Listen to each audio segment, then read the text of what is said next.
Bueno, vamos a continuar con ayuda técnica de la marcha, que ya sería la última parte de mi tema. Y esto se va a definir como cualquier instrumento, equipo o sistema usado por una persona fabricado especialmente para prevenir, compensar, mitigar o neutralizar la eficiencia que dicho individuo tiene para desplazarse. Y estos son los andadores, los bastones simples, los bastones cuadrípodes o trípodes y las muletas. El tipo de indicaciones para el uso de ayudas para la marcha serían disfunciones del aparato locomotor de la columna. Esto puede ser de origen neurológico, ortopédico o traumatológico, rigidez articular, pérdida del equilibrio, debilidad muscular o movimientos anormales como distonías, deficiencias cardiovasculares o respiratorias, una pérdida visual y también en uso como prevención del riesgo de caídas en personas mayores.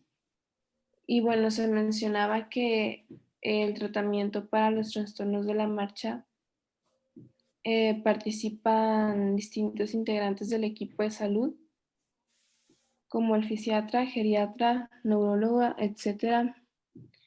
Y generalmente este tipo de tratamiento para la marcha, bueno, por ejemplo, del equilibrio, se va a comenzar siempre en posición sedante con apoyo, o sea, sentado. Luego se va a quitar el apoyo, después se va a pasar al bípedo estático, o sea, parado, y finalmente llegar al bípedo dinámico, que sería ya la marcha en sí, y que se puede utilizar también, como vemos en esta imagen, el uso de elementos para el equilibrio estático y dinámico, que serían balones, plataformas bidireccionales o multidireccionales. También se pueden utilizar camas elásticas y también se mencionaba que algunos necesitan llevar un cinturón de asistencia para evitar las caídas. También se menciona que para mejorar el equilibrio se utilizan los ejercicios de Frenkel.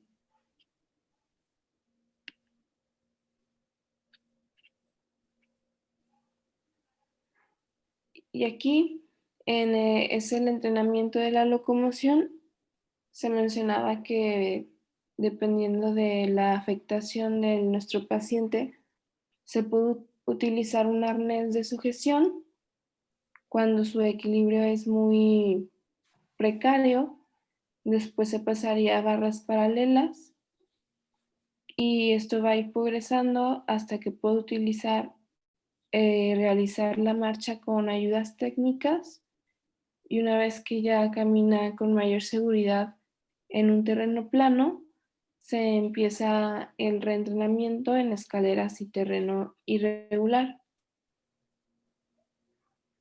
Se mencionaba que al subir las escaleras se va a iniciar con la extremidad no afectada y se desciende primero con la pierna afectada, si es que tiene alguna afección en una de sus piernas. Y nada más se mencionaba también que era muy importante enseñarle al paciente la manera correcta de ponerse de pie si se cae, que fue el video que les puse en la clase pasada, y saber cómo utilizar también sus dispositivos de ayuda técnica si es que esto sucede. Y ese sería el final de trastornos de marcha y caída. ¿Tienen alguna pregunta?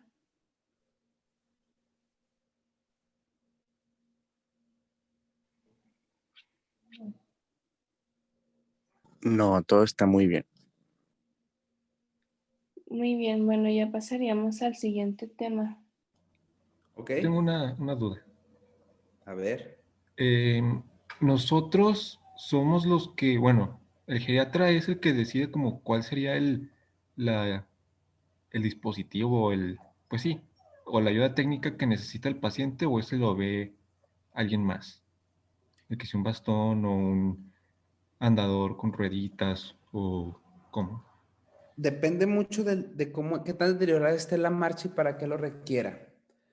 Hay maneras de utilizar cada uno de esos dispositivos. En el caso específicamente del bastón, que es de las cosas que más se recomiendan por parte de médicos, incluso aunque no sepan bien qué dispositivo de la marcha recomendar. Se tienen que evaluar varias cosas para indicar un bastón. En primer lugar, el uso del bastón está supeditado a aquellos pacientes que tengan afección en los miembros inferiores que sea únicamente unilateral. Hay pacientes que en la mayoría de los casos requieren asistencia y apoyo de la marcha por afección de una de las extremidades, sea por una gonartrosis, sea por una coxartrosis o por alguna deformidad de las articulaciones del pie. Normalmente el bastón, antes de indicarlo, hay que cerciorarse que los miembros superiores o el miembro que va a ser de sostén esté íntegro. Hay que checar bien las articulaciones de la muñeca, las articulaciones de las manos, ver que el paciente tenga una fuerza adecuada que sirva de sostén. Por supuesto, la articulación del codo y la articulación del hombro. El bastón, contrario a lo que muchos puedan pensar, se indica del lado contrario a donde se encuentra la pierna afectada. Es decir, tiene que ir exactamente en el sentido opuesto. Y tiene su manera correcta de utilizarse y su manera de ajustarse a la altura. La altura del bastón tiene que quedar a nivel de la apófisis estiloides del brazo en el que se va a usar o a nivel de ay Dios mío, ¿cómo se llama la espina ilíaca anterosuperior. A ese nivel, de tal manera que el ángulo de flexión con el codo esté más o menos en unos 35, 40 grados. Y cuando se avanza con el bastón, se propulsa primero el bastón y la pierna afectada al mismo tiempo, de tal manera que quedan en esta posición el paciente, el pie del paciente, el bastón y la pierna afectada, formando un trípode. Eso hace que la marcha sea imposible de que el paciente pues se inestabilice. A manera general, nosotros los geriatras podemos indicar el uso del bastón si hacemos revisión de cada uno de esos apartados.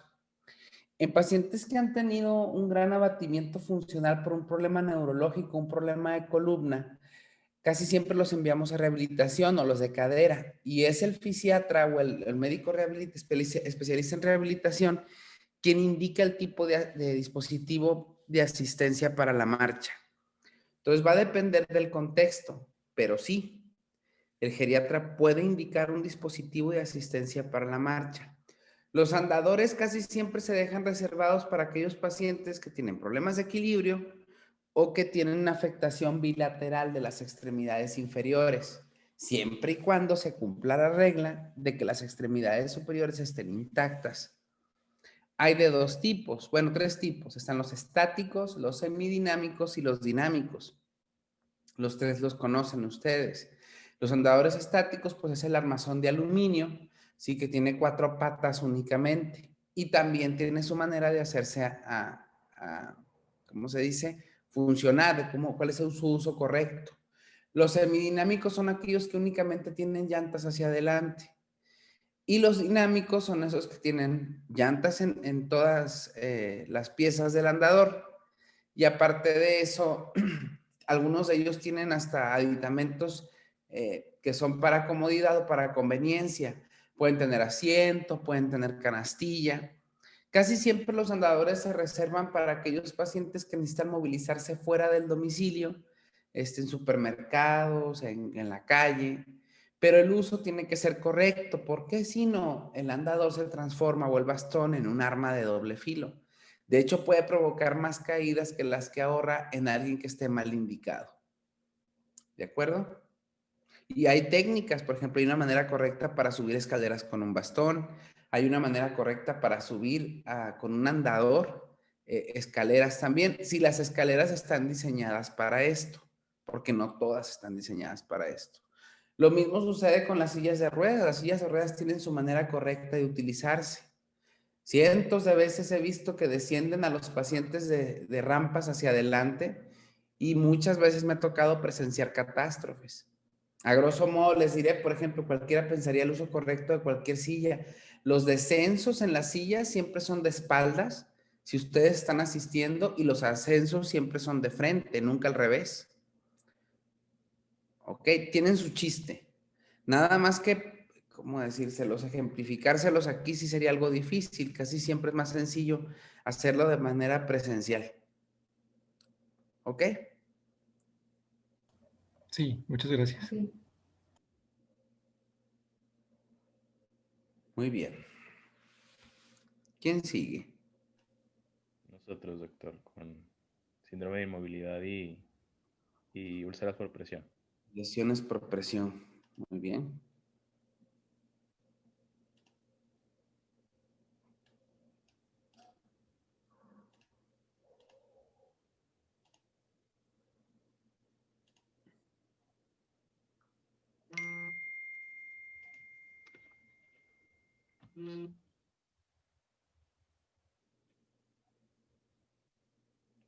Sí se ve ya la presentación, ¿verdad?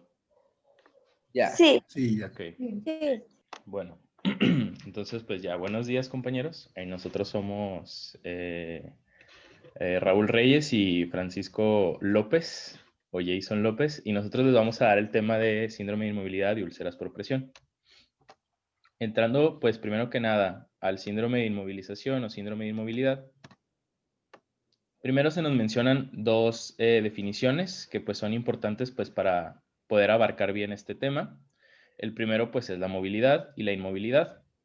Hablando de movilidad, pues la movilidad simplemente se define como la capacidad de desplazamiento en un medio. Este pues es importante, la capacidad de movilización, porque pues también es un cierto indicador de salud y pues también puede llegar a, de ser óptima, pues puede mejorar también la calidad de vida del anciano. Entrando ya en cuanto a inmovilidad, pues se menciona que es la disminución de la capacidad para desempeñar actividades de la vida diaria por deterioro de las funciones motoras. En el libro de la práctica del residente, de la práctica de la geriatría, perdón, se mencionaba que tenía que ser por lo menos de 3 días y este se le define como periodo de inmovilidad aguda, en el que pues el paciente tuvo que haber estado inmóvil completamente al menos 3 días. Entonces, pues así es como se define inmovilidad. También pues se manejaba el término de deterioro funcional, que pues ya lo vimos con nuestras compañeras que dieron evaluación integral del paciente geriátrico, en el que pues se menciona que es la restricción en la capacidad de realizar cualquier actividad básica o actividad de la vida diaria, pues que sea esencial, ¿no? Para el anciano. Y pues ya entrando tal cual al síndrome de inmovilidad, pues estos van a ser todos los cambios fisiopatológicos en múltiples sistemas. Estos pues van a ser condicionados ya sea fisiológicamente por el propio envejecimiento y tal cual la inmovilidad puede llegar a provocar otros cambios fisiopatológicos o que los cambios fisiológicos se acentúen debido a la inmovilidad. Y pues por lo tanto también hay un desuso de estos aparatos y sistemas, lo cual puede también llegar a potenciar el cuadro clínico. Se menciona que pues el cuadro clínico es tanto multifactorial, quiere decir que pues cualquier o diversas enfermedades pueden llegar a ocasionar este tipo de estado.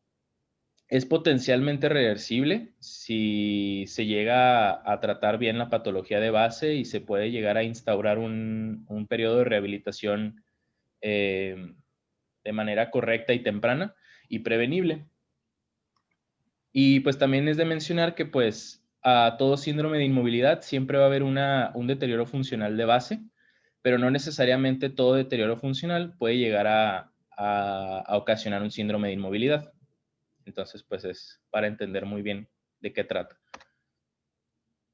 Después tenemos en cuanto a epidemiología, que el 18% de las personas o pacientes mayores de 65 años pueden llegar a presentar ya dificultades para movilizarse sin ayuda.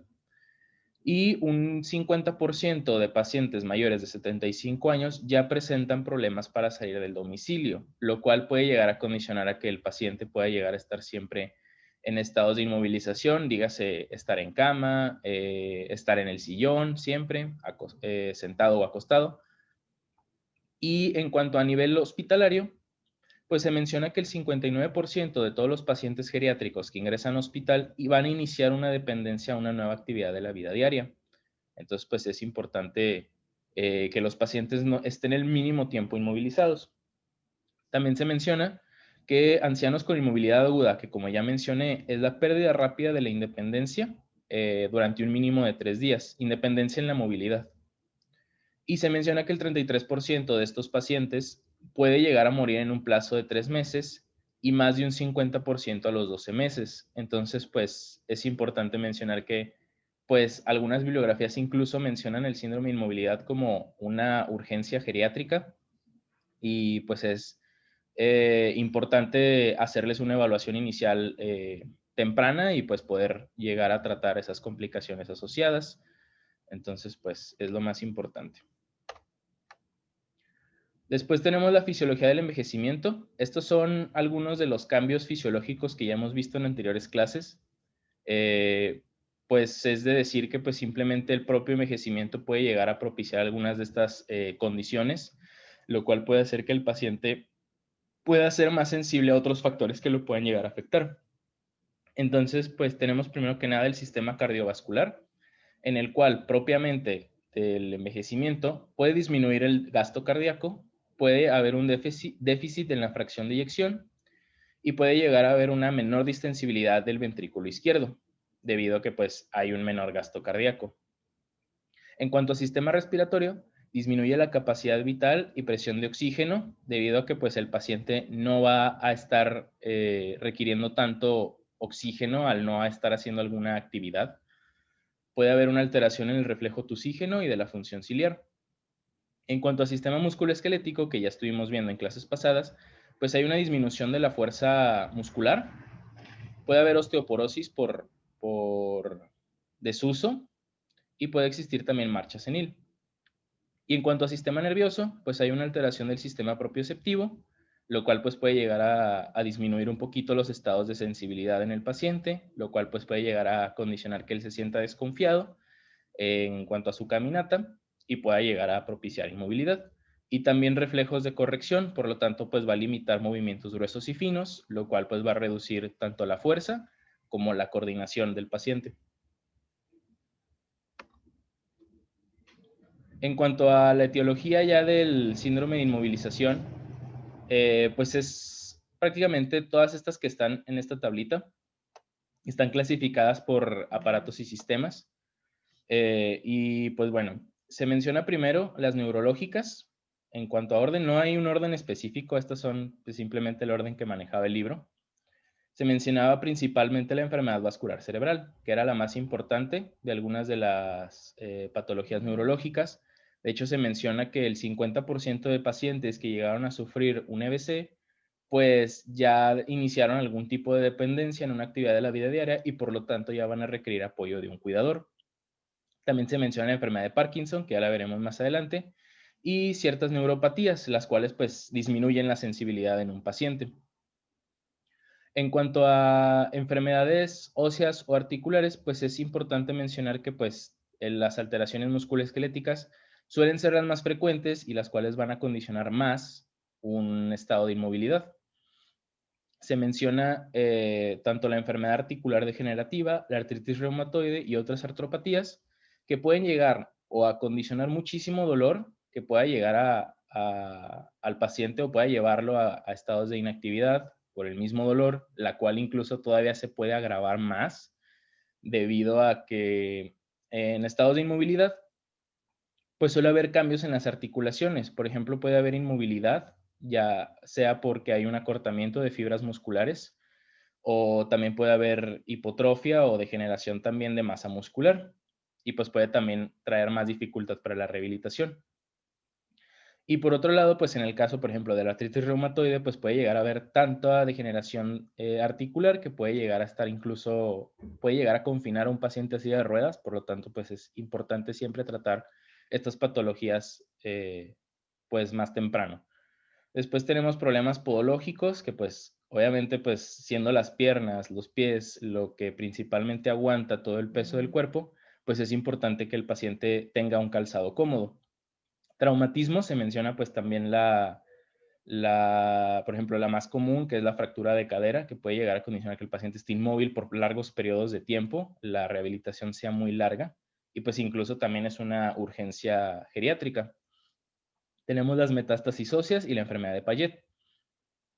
En cuanto a enfermedades neuropsiquiátricas, tenemos el delirium y la depresión como más importantes, debido a que pues estas pueden condicionar a que el paciente se aísle o que el paciente se margine y por lo tanto pues se la pase siempre o se desmotive incluso y se la pase siempre sentado o acostado.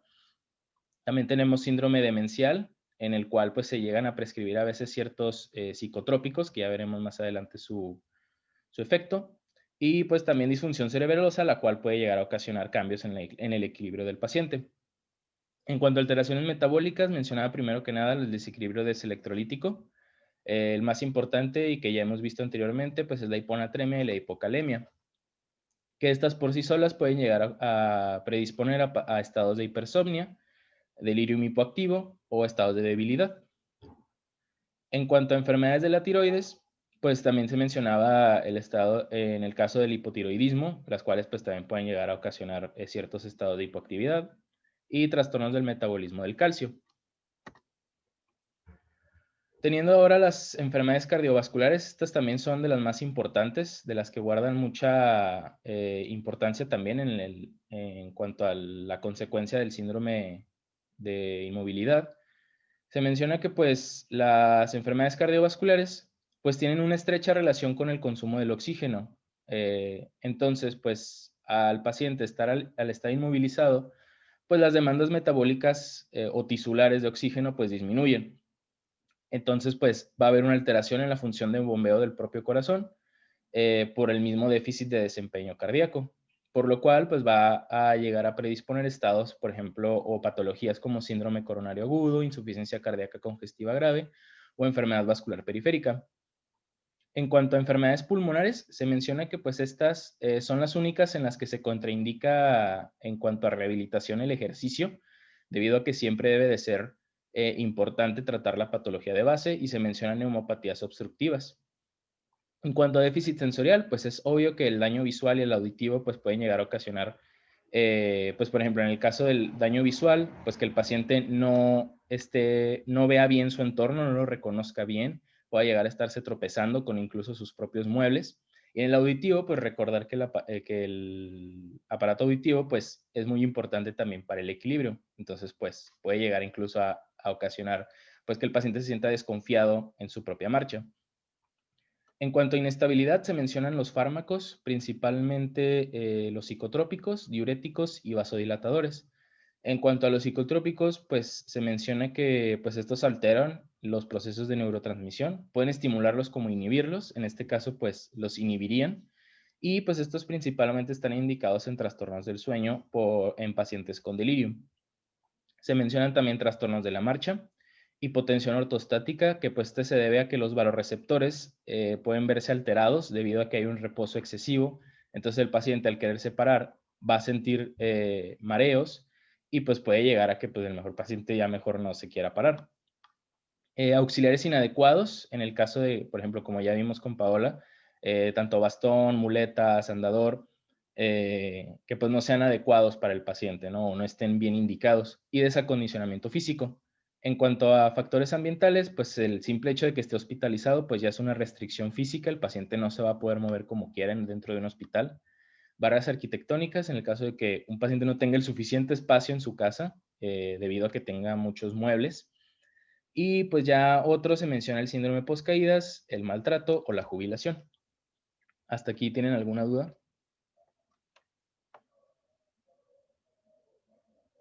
No, todo bien. Ok.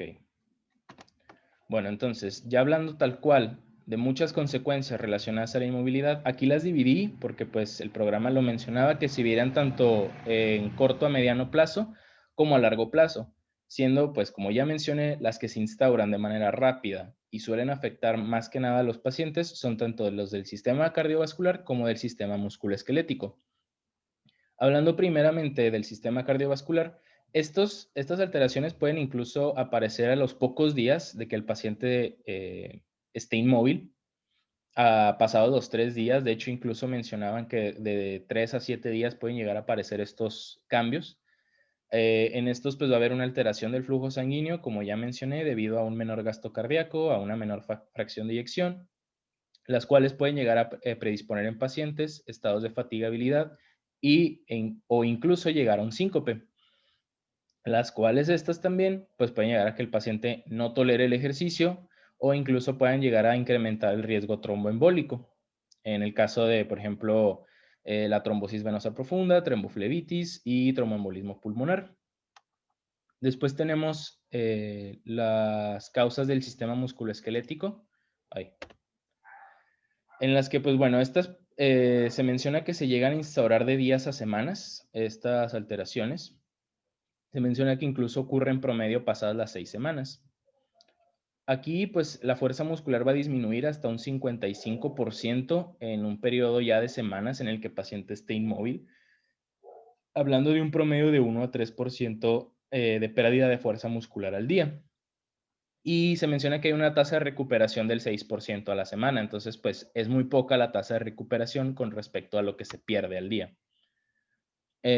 Hablando también existe una atrofia muscular, principalmente tanto de músculos flexores como de toda la musculatura de extremidades inferiores. Y también se menciona que hay osteoporosis por desuso. De hecho, se menciona que el paciente ya con haber estado una semana en cama, ya se disminuyó incluso 7 veces la densidad ósea. Entonces, pues es un problema bastante importante en estos pacientes. Entonces, pues estos van a afectar principalmente lo que son zonas de apoyo o zonas donde se concentra todo el peso del cuerpo, tales como tobillo y cadera. Bueno, entonces, en cuanto a ya otras patologías que se instauran ya más a largo plazo, se menciona que pues está el aparato respiratorio, en el cual puede haber desaturación, atelectasias y neumonías. En cuanto al sistema nervioso, pues hay falta de coordinación, inestabilidad en bipedestación, puede llegar a haber estados de depresión, también puede haber deprivación sensorial, como ya mencioné, alteraciones en la vista o en la audición, y aislamiento social por la misma depresión. En cuanto al digestivo, pues se menciona que hay hiporexia debido a que pues, el paciente al no estarse moviendo no va a requerir pues tanto aporte calórico, entonces no va a comer tanto.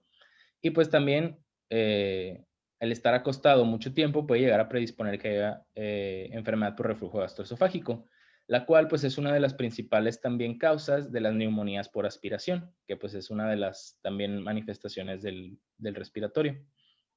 Tenemos el aparato genitourinario con cálculos, incontinencia urinaria o infecciones, infecciones del aparato urinario.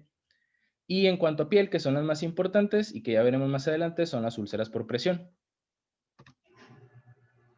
Entonces, ya entrando a lo que es la exploración de la movilidad, pues esta es importante debido a que pues, nos da un parámetro de qué tan hábil o qué tanto el paciente perdió la habilidad de poder moverse. Entonces, pues es importante mencionar que pues para explorar la movilidad del paciente, pues este debe de llevar pues tanto su calzado como dispositivos de apoyo que él utilice habitualmente, pues para que se pueda evaluar de la manera más objetiva posible. Entonces, pues la exploración de la movilidad comprende pues tanto cambios posturales y transferencias como la evaluación de la marcha y equilibrio. En cuanto a cambios posturales y transferencias, pues se debe de evaluar la movilidad en cama del paciente. Esta pues si se realiza de forma independiente, si algún familiar o cuidador lo vigila o si necesita ayuda. Se debe de evaluar tanto en la movilidad de cama que el paciente pueda girarse, pueda cambiar de posición entre una y otra para que no esté siempre en la misma posición cuando esté acostado, puede llegar a sentarse y también incluso pararse. Y se menciona que también se debe de evaluar la capacidad de transferencia de la cama a la silla y de la silla al baño. Entonces, ya en cuanto a evaluación de la marcha y equilibrio, que ya estuvimos viendo con mi compañera Paola, pues esta simplemente se evalúa también en la marcha en tándem, como ya mencionó, que es un pie delante del otro, así como se observa en la imagen, y en semitándem, que es como se observa en la imagen marcada con la B. que pues es pies paralelos, pero con el pie siempre medio pie adelante. Y pues estas son útiles para valorar la marcha en cuanto a tipo y tiempo. Y pues también se utiliza la escala de Tinetti, que pues ya nos la mencionó nuestra compañera Paola, yo no la voy a mencionar mucho, nomás de recordar que pues se evalúan tanto aspectos de equilibrio como marcha. Máximo de puntos en equilibrio son 16, en equilibrio son 16 y en marcha son un máximo de 12 puntos. Y pues nada más recordar los resultados, que son de 19 a 24, ya existe un riesgo de caídas, y una puntuación menor a 19, allá hay un alto riesgo de caídas. Tenemos también para evaluar la marcha el test Up and Go, que ya también nos lo mencionó Paola. Simplemente pues es una silla de preferencia sin brazos, en la que el paciente va a estar sentado sin ningún apoyo. Se va a levantar, se va a desplazar por lo menos 3 metros y va a regresarse. Se menciona que de ida es una caminata un poquito más rápida, y de regreso ya es una caminata más segura. Y esto se cronometra. No hay como datos como tan fidedignos o para poder interpretar esta prueba, pero pues encontré que también se mencionaba que si el paciente logra hacerlo en menos de 10 segundos, hay un bajo riesgo de caída. Si lo hace entre 10 y 20 segundos, indica ya cierta fragilidad, por lo tanto va a haber riesgo de caída, y más de 20 segundos ya hay un elevado riesgo de caída. Y pues esta es importante mencionar que pues es una prueba que toma más que nada en cuenta el tiempo de desplazamiento, pero no toma la calidad con la que se desplaza el paciente. Entonces pues a lo mejor lo puede hacer rápido, pero lo hace con algún tipo de marcha patológica o estuvo perdiendo el equilibrio muchas veces. Entonces pues es importante mencionar eso. Hablando en cuanto a contraindicaciones de la movilización, se menciona que propiamente puede haber ciertos riesgos en cuanto al si es que el paciente se mueve. Estos van a depender, o los riesgos dependen de la intensidad y la duración con la que los ejercicios o las actividades que se le instauren al paciente tengan. Se mencionan que los riesgos pueden ser que el paciente se canse mucho, que haya cansancio extremo, que pueda desarrollar hipertensión arterial en ese momento, puede llegar incluso a morir, tenga algún infarto agudo al miocardio, o pueda llegar a presentar lesiones por caídas. Entonces, por lo tanto, las contraindicaciones de la movilización suelen ser un deterioro severo del equilibrio o debilidad muscular, que pues la debilidad muscular extrema suele ser frecuente en pacientes con demencia, ya en fases bastante avanzadas. Se mencionan también fases agudas de artritis, en donde el dolor pues es constante, entonces pues no le vamos a indicar al paciente que se mueva si siente dolor. También se menciona dolor no controlado con la movilización, falta absoluta de motivación del enfermo, o sea, si el paciente no se quiere mover tampoco lo vamos a obligar, sobre todo en pacientes que pues a lo mejor tienen algún tipo de patología como depresión, o ya sean pacientes terminales, pues si ellos no se quieren mover tampoco los vamos a obligar. Y pues también riesgo de agravar alguna patología subyacente como las que ya les mencioné. Y ya entrando a lo que es la prevención de síndromes de inmovilidad o la inmovilización, pues tenemos primero que nada la prevención primaria. Esta pues es, como ya su nombre lo dice, es prevenir que el paciente no se inmovilice. Entonces, más bien, prevenir que el paciente se inmovilice. Entonces, el principal y siempre la mejor medida preventiva para mantener el grado de movilidad, pues va a ser el ejercicio físico, ya que pues los beneficios del ejercicio no van a disminuir con la edad, siempre van a ser los mismos, y pues es útil para este tipo de pacientes. El ejercicio físico pues va a mejorar la fuerza muscular. Por lo tanto, si mejora la fuerza muscular, va a mejorar la deambulación, que el paciente pueda desplazarse por su entorno. Va a haber un incremento de la masa ósea debido a que pues ya no va a haber una osteoporosis por desuso. Hay un bajo riesgo de glicemia debido a que pues hay una mayor estimulación de los transportadores de glucosa, principalmente los GLUT4. Entonces, pues una de las ventajas de que haya un bajo riesgo de hiperglicemia es que pues también va a retrasar el tratamiento de estos pacientes con insulina.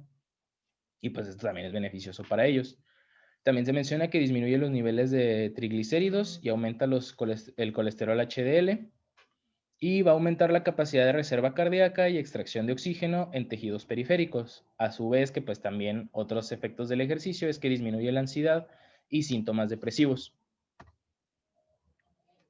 En cuanto a indicaciones de ejercicio, pues obviamente el ejercicio va a estar prescrito dependiendo de de la actividad que haga el paciente geriátrico o el tipo de patología que él tenga. Entonces menciona que en ancianos enfermos pues se va a ajustar según la patología de base. Entonces pues obviamente el ejercicio se va a instaurar a la par en la que se está tratando esa patología.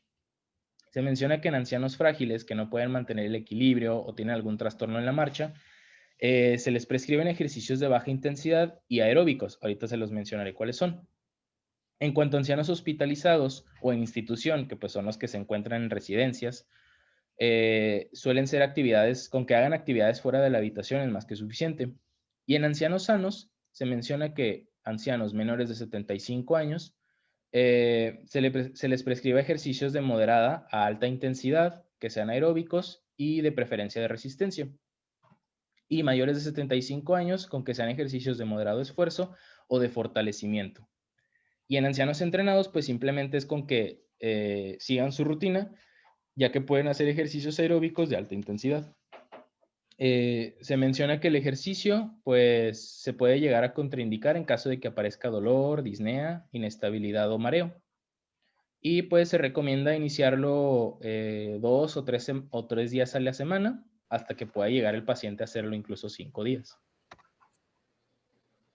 Hablando ya de los tipos de ejercicio. Si quiere, vamos a dejarle aquí, doctor. Ah, ok, doctor. Muy bien, ya para terminar esta parte de movilidad y pasar a lesiones por presión. Sí. Muy bien, médicos. Nos vemos mañana. Muchas gracias. Doctor, Gracias, gracias. Doc. Mañana. Hasta mañana. Gracias. Hasta mañana, doctor.